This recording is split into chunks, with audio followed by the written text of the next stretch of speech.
Baiklah, Assalamualaikum warahmatullahi wabarakatuh. Halo teman-teman, perkenalkan nama saya Muhammad Maulana dengan nomor NIM 2020901031 dari kelas PI1. Saat ini saya berstatus sebagai seorang mahasiswa psikologi semester 5 di UIN Raden Fatah Palembang.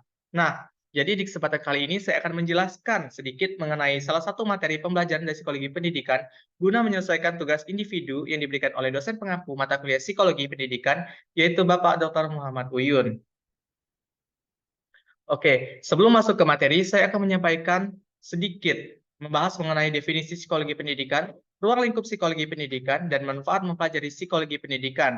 Nah, jadi teman-teman, psikologi pendidikan itu adalah studi atau ilmu yang mempelajari tentang kejiwaan dan tingkah laku manusia. Psikologi pendidikan dimaksudkan untuk memberikan pengaruh dalam kegiatan pendidikan pembelajaran dan proses belajar mengajar yang lebih efektif dengan memperhatikan respon kejiwaan dan tingkah laku anak didik.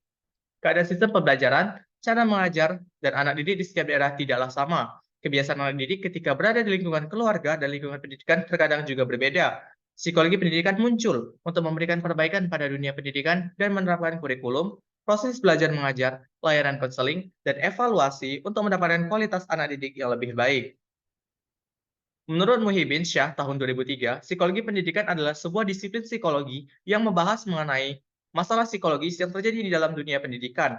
Sedangkan menurut psikologi pendidikan adalah menurut Warrington tahun 1982, psikologi pendidikan adalah studi yang sistematis terhadap proses dan faktor-faktor yang berhubungan dengan dunia pendidikan. Psikologi pendidikan bermaksud untuk menerapkan psikologi ke dalam proses yang membawa pengubahan tingkah laku, dengan kata lain untuk mengajar. Sedangkan arti psikologi pendidikan adalah ilmu yang mempelajari tentang belajar, pertumbuhan, dan kematangan individu, serta penerapan prinsip-prinsip ilmiah terhadap reaksi manusia. Pendidikan tersebut bertujuan untuk mempengaruhi proses mengajar dan belajar. Pengertian psikologi pendidikan menurut para ahli tersebut dapat disimpulkan bahwa psikologi pendidikan merupakan disiplin ilmu yang mempengaruhi proses belajar mengajar dalam dunia pendidikan. Selanjutnya yaitu ada ruang lingkup psikologi. Psikologi pendidikan memiliki ruang lingkupnya yang menjadi dasar dan batas atau yang membedakan dengan keilmuan psikologi lainnya. Menurut Sumandi Suryo Broto, ruang lingkup psikologi pendidikan antara lain yaitu pengetahuan, pembawaan, proses-proses tingkah laku, hakikat dan ruang lingkup belajar, perkembangan siswa, faktor yang mempengaruhi belajar, pengukuran pendidikan, aspek praktis pengukuran, transfer belajar, kesehatan mental, pendidikan karakter, dan kurikulum pendek. Yang berikutnya yaitu manfaat mempelajari psikologi pendidikan. Terdapat beberapa manfaat mempelajari psikologi pendidikan menurut Muhammad dan Wiyani tahun 2013, yaitu memahami perbedaan siswa, menciptakan iklim belajar yang kondusif di kelas, memilih strategi pembelajaran yang tepat, memberikan bimbingan, berinteraksi dengan tepat kepada siswa, memberikan evaluasi hasil pembelajaran, motivasi belajar, menetapkan tujuan pembelajaran, penggunaan media pembelajaran yang tepat, dan yang terakhir yaitu penyusunan jadwal pembelajaran yang sesuai. Mungkin itu saja dari psikologi, definisi dan manfaat dari psikologi pendidikan yang dapat saya sampaikan. Selanjutnya kita akan memasuki materi yang akan saya presentasikan saat lagi, yaitu tentang teori perkembangan moral Kohlberg, yaitu konsep, tahapan perkembangan, dan kritik. Baiklah, pembahasan yang akan saya sampaikan pada materi kali ini atau presentasi kali ini yaitu yang pertama tentang perkembangan moral Kohlberg, yang kedua yaitu konsep teori moral Kohlberg, yang ketiga yaitu tahapan teori moral Kohlberg, dan yang terakhir yaitu kritik terhadap teori moral Kohlberg. Yang pertama yaitu saya akan menjelaskan mengenai teori moral Kohlberg. Moral berasal dari kata mos yang bermakna dalam bahasa Latin adalah mores, yang berarti tata cara atau adat istiadat. Perkembangan moral adalah perkembangan yang berkaitan dengan kemampuan seseorang dalam mengetahui baik atau buruknya suatu perbuatan, baik perbuatan yang sadar maupun yang tidak sadar. Kohlberg seperti yang diketahui, teorinya merupakan pengembangan dari teori karya Piaget. Dari teori Piaget, Kohlberg menyatakan bahwa seorang individu menilai benar atau salah dengan menafsirkan situasi dan menggabungkan keadaan psikologis dan moral sebelum mempertimbangkan moral. Yang berikutnya yaitu konsep teori moral Kohlberg. Kohlberg sendiri mengatakan jika konsep moralitas lebih merupakan konsep filosofi atau etis daripada konsep tingkah laku. Struktur esensi moralitas adalah prinsip keadilan atau justice, dan bahwa inti dari keadilan adalah distribusi hak dan kewajiban yang diatur oleh konsep kesetaraan atau equality dan timbal balik. Berikutnya itu tahapan-tahapan dalam teori moral Kohlberg.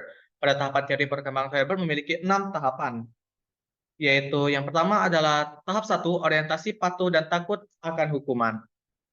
Dalam tahap pertama, tingkat ini anak berorientasi pada kepatuhan dan hukuman, dan moralitas suatu tindakan dinilai atas dasar akibat fisiknya. Kepatuhan anak ditujukan kepada otoritas, bukan kepada peraturan, dan kepatuhan dinilai untuk kepentingan dirinya sendiri. Pikirnya bersifat egosentris, yaitu anak tidak dapat memahami atau mempertimbangkan pandangan-pandangan orang lain yang berbeda dengan pandangannya. Yang kedua yaitu tahap kedua adalah orientasi naif egoistis atau hedonisme instrumental. Tahap ini juga disebut tujuan instrumental oleh karena tindakan ini dianggap benar jika secara instrumental dapat menyenangkan, memuaskan diri sendiri dan orang lain. Tahapan ini berbeda dari tahapan moral orientasi patuh dan takut hukuman. Dalam hal sudah timbulnya pandangan timbul balik antara dirinya dengan orang lain. Karena tahap orientasi patuh dan takut hukuman hanya mampu melihat dari perspektif dan kepentingan dirinya sendiri saja. Perbedaan lainnya adalah bahwa seseorang pada tahap ini di dalam menentukan apakah sesuatu itu baik atau tidak baik, tidak sepenuhnya tergantung pada pihak otoritas atau kekuatan eksternal, tetapi peran dirinya sendiri mulai ada.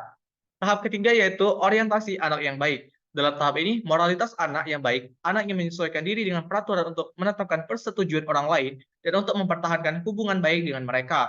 Agar disebut sebagai anak yang baik, individu berusaha agar ia dapat dipercaya oleh kelompok, bertingkah laku sesuai dengan tuntutan kelompok, dan berusaha memenuhi harapan-harapan kelompok. Jadi, pada tahap ini, individu telah menyadari nilai dalam suatu kelompok. Ciri-ciri tahap ini yaitu ia lebih mementingkan orang lain daripada dirinya sendiri. Tahap keempat yaitu moralitas pelestarian otoritas dan aturan sosial. Dalam tahap keempat ini, kebenaran diartikan sebagai menjunjung tinggi hukuman yang disetujui bersama. Pada tahap ini, orientasi sebagai orang yang loyal, baik hati, memenuhi harapan orang atau kelompok berganti dengan otoritas memelihara dan mempertahankan sistem sosial. Orientasi melaksanakan kewajiban dengan baik dan menghilangkan egosentrisme yang masih ada pada tahap ketiga penerapan moral. Dapat disimpulkan bahwa ciri utama tahapan ini adalah menggantikan loyalitas kepada orang lain, kelompok, atau masyarakat kepada loyalitas hukum. Tahap kelima yaitu moralitas kontrak sosial dan hak-hak individu. Dalam tahap ini, kebenaran diperoleh individu melalui pertimbangan hak-hak individu yang umum dan telah dikaji oleh masyarakat secara kritis. Legalitas diutamakan akan tetapi tetap berpegang secara kaku kepada peraturan seperti pada tahap keempat. Pada tahap kelima ini, peraturan dapat diubah demi kesejahteraan masyarakat. Pada tahap ini, individu menyadari bahwa hukum dan kewajiban harus berdasarkan perhitungan yang rasional dan kegunaannya secara keseluruhan di dalam bertindak. Individu melakukan yang paling baik untuk mendapatkan yang paling baik. Yang terakhir yaitu tahap keenam, moralitas, prinsip-prinsip individu, dan constitutions. Dalam tahap keenam ini, kebenaran didasari oleh kata hati sendiri yang mengandung konsistensi, pemahamannya logis, dan prinsip universal seperti keadilan, persamaan hak asasi manusia, dan penghormatan terhadap martabat manusia. Dengan kata lain, mengikuti prinsip etik yang dipilih sendiri oleh individu ini. Apabila hukum melanggar prinsip-prinsip, maka individu akan bertindak dengan berpegang pada prinsip-prinsip tersebut. Prinsip ini merupakan keadilan hak asasi manusia sebagai individu. Individu memiliki perspektif bahwa setiap manusia yang rasional menyadari sifat moralitas atau fakta bahwa orang adalah pribadi tersendiri dan harus diperhatikan sedemikian rupa. Pada tahap ini, orang menyesuaikan dengan standar sosial dan cita-cita internal utama untuk menghindari rasa tidak puas dengan diri sendiri dan bukan untuk menghindari kecaman sosial. Tahap ini merupakan moralitas yang lebih banyak berlandaskan perhargaan terhadap orang lain daripada keinginan pribadi. Selanjutnya yaitu saya akan menjelaskan mengenai kritik teori Kohlberg. Salah satu kritik terhadap teori Kohlberg adalah bahwa teori tersebut terlalu menekankan pada keadilan dan mengabaikan norma yang lainnya. Lalu, ada lagi kritik dengan masalah metodologis, di mana menurut Darkin tahun 1995 dikatakan bahwa prosedur scoring yang digunakan adalah esoterik dan subjektif, dilakukan oleh sebagian besar anggota kelompok penelitian Kohlberg sendiri di Harvard, dan tidak stabil atau menggunakan kriteria yang berbeda pada poin-poin yang berbeda dalam evolusi teori. Selanjutnya yaitu saya akan menjelaskan tentang penerapan teori. Dalam penerapan teori molekul Kohlberg memiliki 6 tahapan, yaitu tahap pertama yaitu orientasi hukum dan kepatuhan. Orientasi pada hukum dan rasa hormat yang tidak dipersoalkan terhadap kekuasaan yang lebih tinggi akibat fisik tindakan, terlepas arti atau nilainya manusiawinya, menentukan sifat baik dan sifat buruk dan dari tindakan ini. Contohnya, yaitu ketika seseorang siswa harus mematuhi perintah dari gurunya agar tidak mendapatkan hukuman, atau seorang siswa rajin belajar agar dia menjadi seorang juara kelas, Atau seseorang siswa akan rajin belajar agar mendapatkan nilai yang bagus dan maksimal karena orang tuanya menjanjikan sebuah hadiah ketika ia menjadi juara. Tahap kedua yaitu orientasi relativis dan instrumental. Perbuatan yang benar adalah perbuatan yang secara instrumental memuaskan kebutuhan individu sendiri dan kadang-kadang kebutuhan orang lain. Hubungan antar manusia dipandang seperti hubungan di tempat umum. Terdapat unsur-unsur kewajaran, timbal balik, dan persamaan pembagian. Akan tetapi, semuanya itu selalu ditafsirkan secara fisis pragmatis.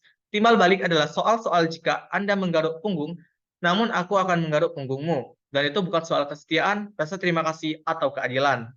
Contohnya yaitu, Anda aktif sesuai dengan anjuran guru agar ia mendapatkan pujian dari guru tersebut.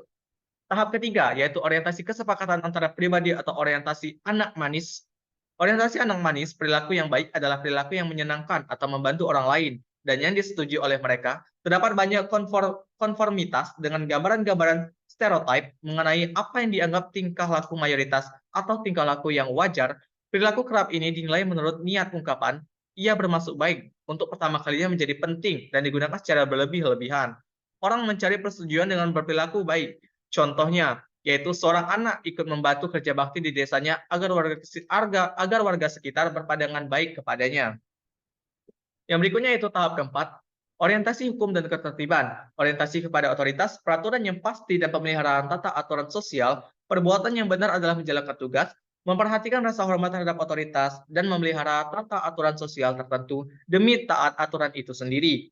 Orang mendapatkan rasa hormat dengan berperilaku menurut kewajibannya. Contohnya, itu dalam ketertiban lalu lintas, kita dianjurkan untuk menggunakan helm yang berstandar SNI dan membawa SIM untuk ketertiban bersama. Yang berikutnya itu tahap kelima, orientasi kontrak sosial legistis. Suatu orientasi kontrak sosial umumnya bernada dasar legalitis dan ultilateran. Perbuatan yang benar cenderung didefinisikan dari segi hak-hak bersama dan ukuran-ukuran yang telah diuji secara kritis dan disepakati oleh seluruh masyarakat. Terlepas dari apa yang disepakati secara konstitusional dalam demokrasi, yang benar dan yang salah merupakan soal nilai dan pendapat pribadi. Hasilnya adalah suatu tekanan atas sudut pandang legal, tetapi dengan menggarisbawahi kemungkinan perubahan hukum berdasarkan pertimbangan rasional mengenai kegunaan sosial dan bukan membuatnya beku dalam kerangka hukum dan ketertiban seperti pada gaya hidup. Di luar tahap keempat, di luar bidang legal, persetujuan dan kontrak bebas merupakan unsur-unsur pengikat, unsur-unsur kewajiban. Inilah moralitas resmi pemerintah Amerika Serikat dan pendapatan dasar alasannya untuk pemikiran para penyusun undang-undang. Contohnya yaitu, seorang warga aktif dalam mengikuti kegiatan Siskamling dengan harapan lingkungan yang dia tinggali aman, nyaman, dan tentram. Yang terakhir yaitu tahap keenam, orientasi prinsip etika universal. Orientasi pada keputusan suara hati dan pada prinsip-prinsip etis yang dipilih sendiri yang mengacu pada pemahaman logis, menyeluruh universalitas, dan konsistensi. Prinsip-prinsip ini bersifat abstrak dan etis, kaidah emas, kategori imperatif. Prinsip-prinsip ini adalah prinsip-prinsip universal mengenai keadilan, timbal balik, dan persamaan hak asasi manusia, serta rasa hormat terhadap martabat manusia sebagai personal individual. Contohnya yaitu, seorang suami yang tidak mempunyai uang, boleh jadi dia mencuri untuk membeli obat untuk keselamatan nyawa istrinya, dengan keyakinan menyelamatkan hidup seseorang merupakan kewajiban moral yang lebih tinggi daripada mencuri. Baiklah, mungkin itu saja materi yang dapat saya sampaikan mengenai teori perkembangan molekul Hilbert, teori, konsep, tahapan perkembangan, dan kritik. Saya harap sedikit penjelasan ini dapat membantu teman-teman lebih memahami mengenai teori-teori moral Hilbert tersebut. Nah, teman-teman sekalian, semoga materi yang telah saya sampaikan ini dapat bermanfaat bagi teman-teman semua. Kalau ada salah kata, saya mohon maaf, dan kepada Allah saya mohon ampun. Saya ucapkan terima kasih banyak kepada Bapak Dr. Muhammad Uyun, MSI selaku dosen pengampu pada mata kuliah Psikologi Pendidikan di kelas PE 1. Dan juga saya ucapkan terima kasih juga buat teman-teman yang sudah mau menonton video ini sampai habis. Semoga ilmu yang didapat bermanfaat untuk kita semua. Saya akhiri, wabillahi taufiq wal hidayah, wassalamualaikum warahmatullahi wabarakatuh. Bye-bye.